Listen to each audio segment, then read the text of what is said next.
hidup turut kehendak Tuhan. Ku mau memberi semua yang ku dapat berikan.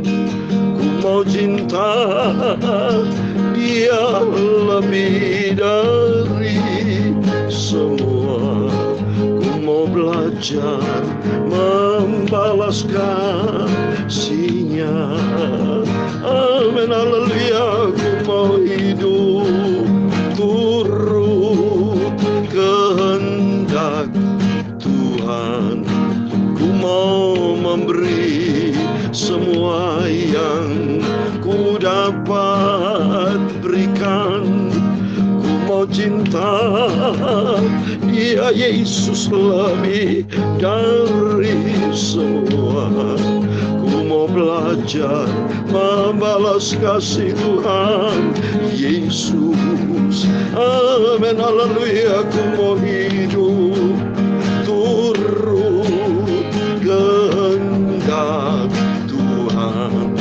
Ku mau memberi semua yang ku dapat berikan. Ku mau cinta Dia lebih dari semua. Ku mau belajar membalas kasih Tuhan Yesus. Amin, haleluya. Ku mau hidup turut kehendak Tuhan. Dalam 1 Petrus pasal 4 ayat kedua, supaya waktu yang sisa jangan kamu pergunakan menurut keinginan manusia, tetapi menurut kehendak Tuhan. Ku mau belajar membalas kasih Tuhan Yesus. Amin, haleluya. Ya Tuhan, punya mula kebesaran dan kejayaan, kehormatan, kemasyhuran dan keagungan. Ya segala-galanya yang ada di langit dan di bumi. Ya Tuhan, punya mula kerajaan dan Kau tertinggi itu melebihi segala-galanya sebagai kepala. Amin, haleluya. Sebab kekayaan dan kemuliaan berasal daripada-Mu, dan Engkau-lah yang berkuasa atas segala-galanya. Dalam tangan-Mu lah kekuatan dan kejayaan. Dalam tangan-Mu lah kuasa membesarkan dan mengukuhkan atas segala-galanya.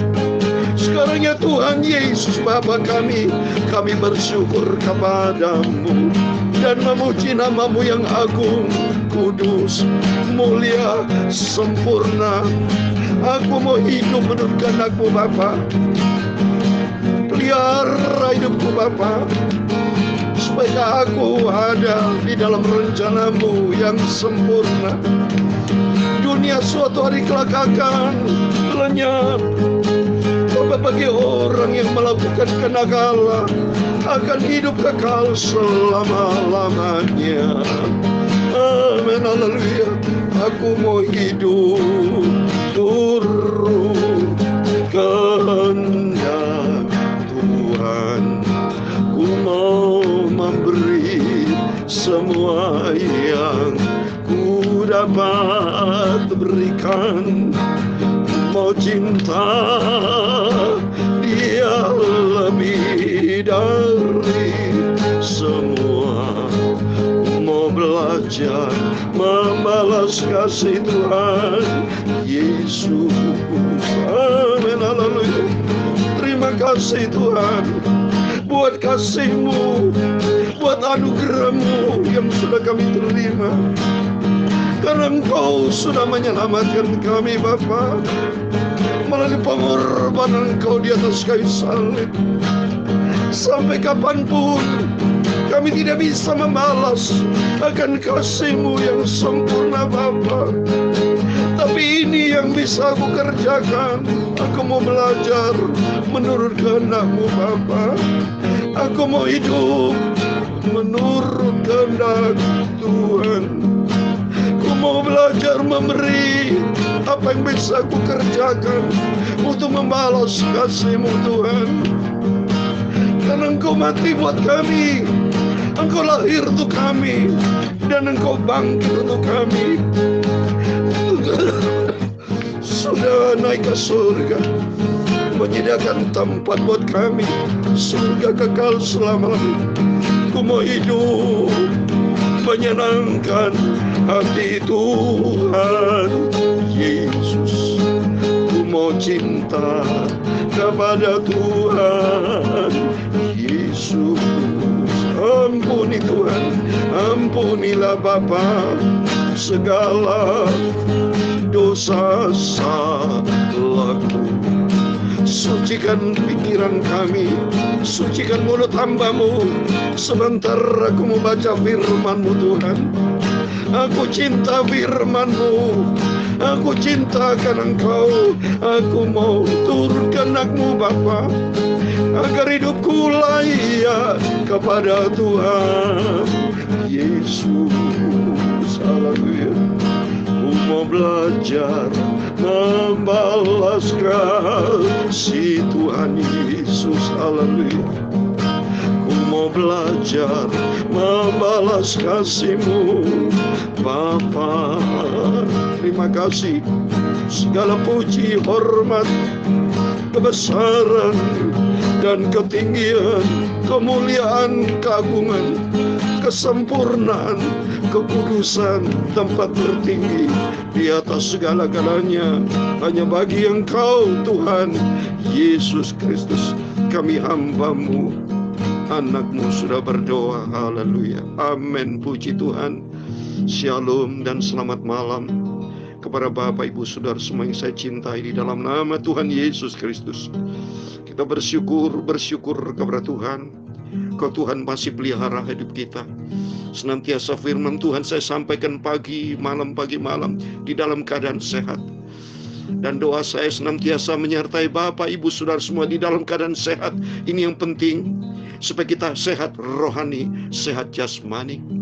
Kan firman Tuhan katakan dalam 1 Tesalonika pasal 5 ayat 23, supaya terpelihara sempurna tubuh jiwa roh kita. Tubuh kita sehat, kita akan kepengen sehat saudara ya. Di tengah-tengah daripada kalau kena COVID saudara, sedih ya saudara. Bukti nyata pada waktu tahun 2021 tahun yang lalu, gencarnya virus COVID varian Delta. Kalau sudah kena COVID, orang itu semua pada takut cemas karena dua jawaban, pilih salah satu, antara sembuh atau lewat saudara. Ya, sudah banyak kena bukti ya, termasuk adik saya, kandung saya ya, Pastor Sefanya Rahmat, kena COVID, kena varian Delta, sehingga paru-parunya putih semua dan saturasinya makin turun-turun, sehingga sudah tidak ada lagi.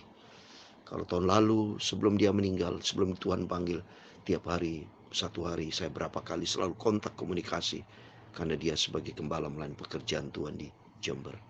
Tapi saat ini kini sudah bersama dengan Tuhan di Firdaus. Ya, sudah kena COVID. Banyak yang Tuhan panggil, biarpun yang tidak kena COVID. Putra saya, kandung yang saya cintai, Heno Rahmat juga bukan kena COVID. Tapi Tuhan sudah panggil karena dia operasi, sakit. Tapi itulah yang menjadi rencana Tuhan. Karena kita yang punya hidup ini bukan diri kita, saudara. Kita hanya berusaha untuk hidup. Bagaimana cara untuk hidup, mempertahankan hidup.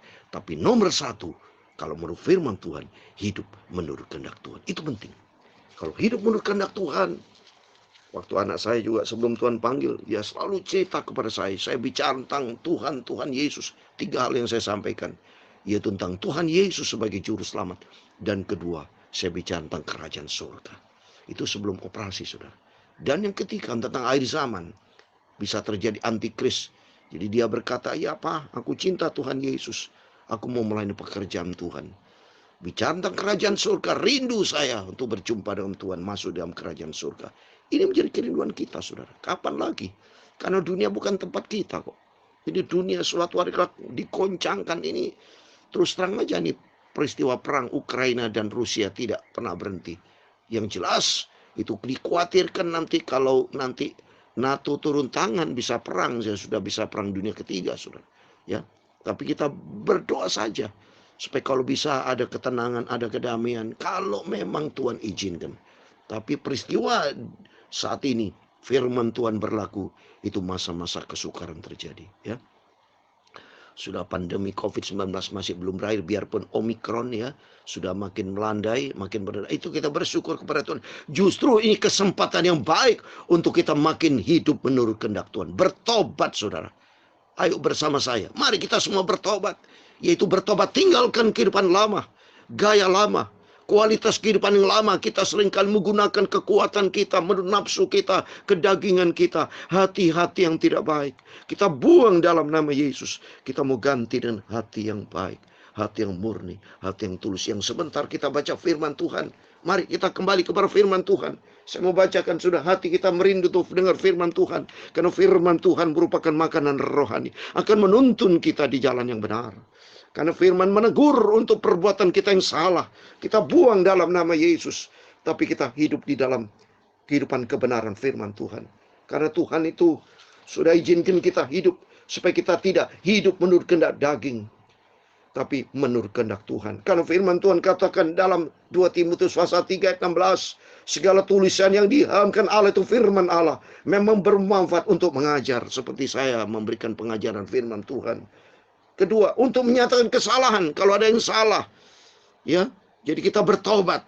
Terus ketiga, untuk memperbaiki kelakuan. Dan untuk mendidik orang dalam kebenaran. Yaitu hidup di dalam kebenaran firman Tuhan. Itulah firman Tuhan. Mari kita cinta Tuhan Yesus. Kita mau turut kehendak Tuhan. Kapan lagi kalau kita tidak turut kehendak Tuhan? Mau sampai kapan, saudara? Kalau mohon maaf, kalau sudah dipanggil Tuhan mati, sudah nggak bisa, sudah mati, sudah selesai kok. Ya, tugas sudah selesai kita. Apakah tugas dilaksanakan baik? Apakah selama hidup menurut kehendak Tuhan atau kehendak daging? Kalau dari kehendak daging, kata firman Tuhan, daging tidak pernah menurut kehendak Tuhan. Daging itu berseteruan dengan Tuhan, berseberangan terus. Kalau daging nggak mau sembahyang, ya, nggak mau pelayanan, hidup menurut daging, tidak mau hidup di dalam kebenaran Tuhan, tapi hidup di dalam dosa, menurut kehendak sendiri, egois. Tapi kalau kita menurut kehendak Allah, itu apa yang difirmankan, itu kita ikuti. Ikut di jalan Tuhan yang lurus. Seperti di dalam Hosea, ya, pasal 14 ayat 10 saya mau bacakan. Ini jalan Tuhan yang lurus. Siapa yang bijaksana, biarlah ia memahami semuanya ini. Siapa yang paham, biarlah ia mengetahui, sebab jalan-jalan Tuhan adalah lurus. Dan orang benar menempuhnya. Tetapi pemberontak tergelincir di situ. Pemberontak itu orang fasik. Orang tidak mau menurut kehendak Tuhan. Dia tergelincir di jalan Tuhan. Karena dia tidak bisa hidup di dalam terang Tuhan. Oleh mari kita mau berada di dalam terang Tuhan. Dan kita mau berada di dalam firman Tuhan. Amin. Saya mau baca saat ini, puji Tuhan atas rahmat anugerah Tuhan. Saat ini kita baca malam ini sebelum kita tidur, yaitu 2 Timotius. Kemarin kita sudah akhiri surat Rasul Paulus kepada Timotius yang pertama. Sekarang 2 Timotius pasal 1 ayat 1 sampai 18. Demikian firman Tuhan. Dari Paulus Rasul Kristus Yesus oleh kehendak Allah untuk memberitakan janji tentang hidup dalam Kristus Yesus. Kepada Timotius anakku yang kekasih, kasih karunia rahmat dan damai sejahtera dari Allah Bapa dan Kristus Yesus Tuhan kita menyertai engkau. Aku menjawab syukur kepada Allah yang kulayani dengan hati murni yang murni seperti yang dilakukan nenek moyangku, dan selalu aku mengingat engkau dalam permohonanku baik siang maupun malam. Dan apabila aku terkenang akan air matamu yang kau curahkan, aku ingin melihat engkau kembali supaya penuhlah kesukaanku. Sebab aku teringat akan imanmu yang tulus ikhlas. Itu iman yang pertama-tama hidup di dalam nenekmu Lois dan di dalam ibumu Ineke. Dan aku yakin hidup juga di dalam dirimu. Karena itulah ku peringatkan engkau yang untuk mengobarkan karunia Allah yang ada padamu oleh penumpangan tanganku atasmu. Sebab Allah memberikan kepada kita bukan roh ketakutan, melainkan roh yang membangkitkan kekuatan, kasih, dan ketertiban. Jadi janganlah malu bersaksi tentang Tuhan kita. Dan janganlah malu karena aku, seorang hukuman karena dia. Melainkan ikutlah menderita bagi Injilnya oleh kekuatan Allah. Dialah menyelamatkan kita dan memanggil kita dengan panggilan kudus. Bukan berdasarkan perbuatan kita, melainkan berdasarkan maksud dan kasih karunia-Nya yang sendiri, yang telah dikaruniakan kepada kita dalam Kristus Yesus sebelum permulaan zaman. Dan yang sekarang dinyatakan oleh kedatangan juru selamat kita, Yesus Kristus. yang oleh Injil telah mematahkan kuasa maut dan mendatangkan hidup yang tidak dapat binasa. Untuk Injil inilah aku telah ditetapkan sebagai pemerintah, sebagai rasul, dan sebagai guru. Itulah sebabnya aku menderita semuanya ini. Tetapi aku tidak malu, karena aku tahu kepada siapa aku percaya. Dan aku yakin bahwa Dia berkuasa memeliharakan apa yang telah dipercayakan kepadaku hingga pada hari Tuhan. Amin. Peganglah segala sesuatu yang telah engkau dengar daripadaku sebagai contoh ajaran yang sehat. Dan lakukan ini dalam iman dan kasih dalam Kristus Yesus.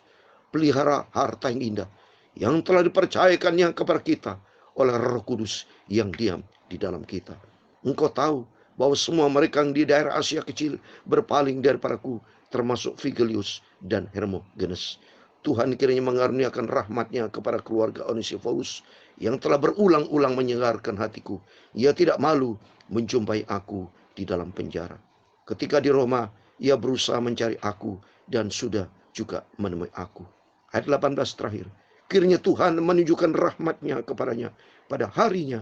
Betapa banyaknya pelayanan yang ia lakukan di Efesus. Engkau lebih mengetahuinya daripadaku. Amin. Puji Tuhan. Demikian firman Tuhan yang sudah kita baca saat ini. 2 Timotius. Surat Paulus yang kedua kepada Timotius. Jadi 2 Timotius pasal 1. Satu pasal kita baca dari ayat 1 sampai 18. Ini berarti puji Tuhan atas rahmat anugerah Tuhan. Hidup itu harus berdasarkan kasih karunia Tuhan. Sebab tanpa kasih karunia Tuhan kita tidak bisa. Saya tidak bisa menyanyi, tidak bisa main gitar, tidak bisa baca Alkitab kalau bukan Tuhan izinkan. Termasuk Bapak Ibu tidak bisa hidup sampai detik ini. Bukti banyak mereka yang sudah dipanggil Tuhan. Mungkin karena COVID, atau sakit jantung, sakit apapun, atau karena apapun, saya tidak tahu. Yang jelas, sudah meninggalkan dunia ini. Tapi kalau kita hidup masih detik ini dalam keadaan sehat, maka kita mau semangat, kita melayani pekerjaan Tuhan. Kita mau hidup untuk Tuhan, hidup menurut kehendak Tuhan. Ada 3 hal yang saya mau sampaikan sesuai dengan firman Tuhan, yaitu yang pertama, di ayat yang pertama, memberitakan tentang apa? Janji tentang hidup dalam Kristus Yesus. Janji. Jadi tentang hidup di dalam Kristus Yesus. Jadi hidup kita kalau di dalam Kristus ada janji.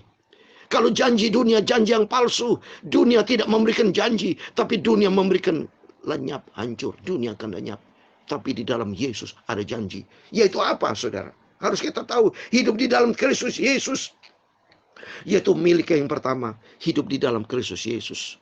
Hiduplah menurut hati yang murni. Hati nurani yang murni. Seperti ayat ketiga. Aku mengucap syukur kepada Allah yang kulanya dengan hati nurani yang murni. Mari kita miliki hati yang murni. Hati yang murni yang bersih. Hati yang itu bukan hati yang jahat, tapi hati yang bersih. Hati yang bersih adalah hati yang selalu diisi dengan firman Tuhan. Maka dalam Sulaiman pasal 4 ayat 23, jaga hatimu dengan segala kewaspadaan, karena di situ terpancar kehidupan. Hati kita harus kita pelihara, yaitu hati diisi dengan firman Tuhan. Seperti dalam Mazmur 119 ayat 11, janjimu Tuhan, ku simpan dalam hatiku. Maka setiap kali kita dengar firman Tuhan, bukan sekedar kita dengar masuk kuping kiri, keluar kuping kanan. Tapi biar firman Tuhan yang kita dengar. Tuhan, ku simpan firman-Mu. Seperti hari ini saya sampaikan, miliki hati yang murni. Itu yang Tuhan mau. Karena di dalamnya ada janji Tuhan. Yaitu kalau hati kita diisi dengan firman Tuhan, terpancar kehidupan. Dan yang kedua, hati kita harus tidak boleh punya roh ketakutan. Seperti ayat 7.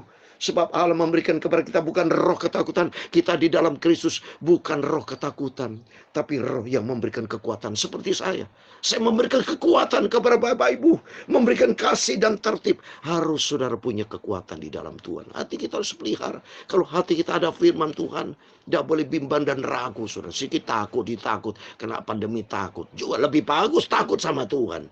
Kalau takut sama Tuhan jelas. Tapi roh ketakutan di sini, roh ketakutan akan perkara-perkara dunia. Tidak ada itu roh ketakutan. Kalau di dalam Yesus punya iman yang teguh, kita punya iman yang kuat, karena kita punya pengharapan di dalam Kristus. Karena apa? Kita sudah diselamatkan sama Tuhan. Karena itu mari kita harus berani. Yang ketiga, Sikap hati yang bagaimana yang hidup di dalam Kristus. Harus kita berani untuk bersaksi. Di ayat yang ke-8. Jadi janganlah malu bersaksi dengan Tuhan kita. Jangan malu karena aku seorang hukuman karena dia. Melainkan ikutlah menderita bagi Injil kekuatan Allah. Jadi harus berani kita bersaksi. Hidup kita menjadi surat terbuka. Bersaksi. Seperti saya bersaksi. Saya senantiasa sehat di dalam Tuhan. Kenapa? Saya mau dekat dengan Tuhan. Saya mau cinta Tuhan bersama Bapak Ibu. Pasti Bapak Ibu semua, kalau ikuti firman Tuhan, hidup di dalam hati yang murni. Dan senantiasa kita tidak boleh takut menghadapi dunia. Karena Tuhan bersama kita. Tapi kita makin mencintai Tuhan. Hidup di dalam kebenaran firman Tuhan. Karena apa? Berikutnya. Karena Tuhan sudah menyelamatkan kita. Untuk memanggil kita di dalam panggilan yang kudus. Di ayat 9. Memanggil kita untuk panggilan yang kudus. Bukan berdasarkan perbuatan kita. Melainkan berdasarkan maksud dan kasih karunia. Kita sudah dipanggil Tuhan. Itu karena rahmat anugerah Tuhan. Tapi panggilan yang kudus. Panggilan yang kudus adalah panggilan di mana kita akan mendapatkan hidup yang tidak dapat binasa. Di ayat yang ke-10. Oh, luar biasa loh saudara. Di dalam Yesus ini kita mendapatkan hidup yang tidak dapat binasa. Artinya hidup yang kekal bersama dengan Tuhan. Mari kita mau jaga. Berikutnya saudara. Kita mau jaga yaitu apa yang Tuhan berikan dalam kita di ayat 12. Memelihara apa yang telah dipercayakan kepadaku hingga pada hari Tuhan. Kepercayaan apa? Itu iman yang sudah Tuhan berikan. Cinta kita kepada Tuhan. Kesetiaan kita. Ketaatan terus kita jaga. Ini kepercayaan Tuhan berikan kepada kita. Sampai nanti kalau kita berjumpa dengan Yesus. Dan berikutnya kita pelihara harta yang indah. Ayat 14. Karena berikutnya Tuhan akan menunjukkan rahnya buat kita. Sampai kita berjumpa dengan Tuhan Yesus. Mari kita mau cinta Tuhan. Kita mau hidup menurut kehendak Tuhan. Bukan menurut kehendak daging. Tapi menurut kehendak Tuhan. Dan Tuhan memberkati kita semua. Amin. Ku mau hidup. Haleluya. Turut kehendak Tuhan. Ku mau memberi haleluya semua yang ku dapat berikan haleluya. Mau cinta dia lebih dari semua.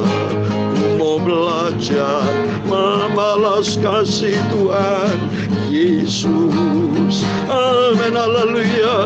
Ku mau hidup haleluya turut kehendak Tuhan. Ku mau memberi haleluya semua yang ku dapat berikan haleluya. Ku mau cinta Tuhan Yesus lebih dari semua. Ku mau belajar membalas cinta kepada Yesus. Haleluya. Ku mau belajar membalas cinta Tuhan Yesus. Amin. Haleluya. Tuhan memberkati engkau dan melindungi engkau. Tuhan menyinari engkau dengan wajahnya dan memberi engkau kasih karunia. Tuhan menghadapkan wajahnya kepadamu dan memberi engkau damai sejahtera.